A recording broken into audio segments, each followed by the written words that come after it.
میرا سوال یہ ہے کہ کیا اسباب کا لامتناہی سلسلہ انفینائٹ ریگریس آف کازز عقل و منطق کے خلاف ہے یا نہیں؟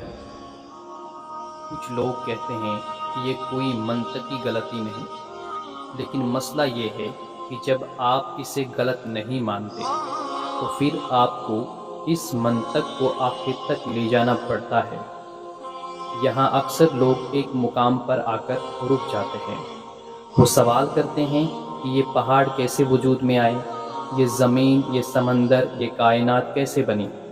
لیکن جیسے ہی بات خدا تک پہنچ جاتی ہے، سوال روک دیا جاتا ہے۔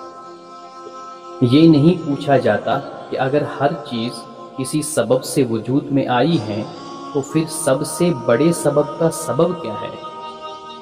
وہاں یہ کہہ کر بات ختم کر دی جاتی ہے کہ وہ ہمیشہ سے موجود ہے۔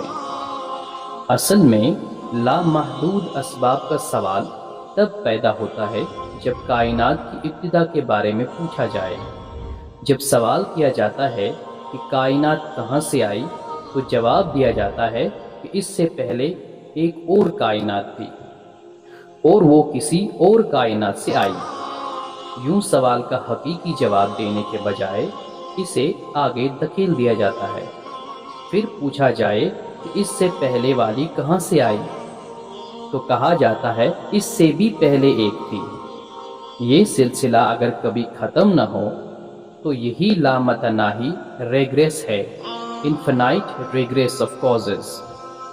یہ مان لینا کہ یہ سلسلہ یوں ہی ہمیشہ چلتا رہا سراسر عقل کے خلاف ہے۔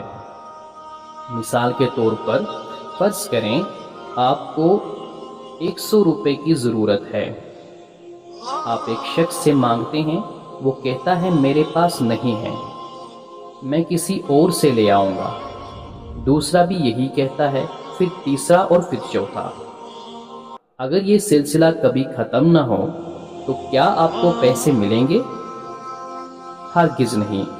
اور اگر آخر کار آپ کو پیسے مل جائیں تو صاف ظاہر ہے کہ کسی ایک کے پاس وہ رقم موجود تھی جس نے براہ راست دی۔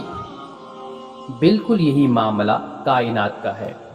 اگر ہر چیز کسی اور پر ہی منحصر ہو اور کہیں بھی آغاز نہ ہو تو کچھ بھی وجود میں نہیں آ سکتا۔ لیکن چونکہ کائنات موجود ہے، اس کا مطلب یہ ہے کہ کوئی ایسی ہستی ضرور ہے جو خود کسی کی محتاج نہیں۔ اسی طرح ڈومینو کی مثال لے لیجئے۔ ایک ٹکڑا دوسرے کو گراتا ہے، دوسرا تیسرے کو، لیکن یہ سلسلہ اس وقت شروع ہوتا ہے جب پہلا ٹکڑا خود بخود نہیں بلکہ کسی نے گرا دیا ہو۔ اگر پہلا نہ گرے تو آگے کچھ بھی نہیں گرے گا، یعنی حرکت کے لیے ایک ابتدائی محرک لازمی ہے۔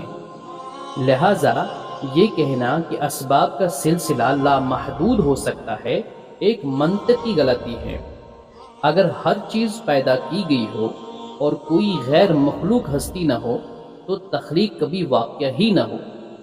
مگر چونکہ کائنات وجود رکھتی ہیں، اس لیے یہ ماننا ناگزیر ہے کہ ایک ایسا خالق موجود ہے جسے کسی نے پیدا نہیں کیا۔ اور اگر کہا جائے اس خالق کا بھی کوئی ہونا چاہیے تو پھر وہی لامتناہی سلسلہ دوبارہ شروع ہو جاتا ہے۔ صرف نام بدل جاتے ہیں، مسئلہ وہی رہتا ہے۔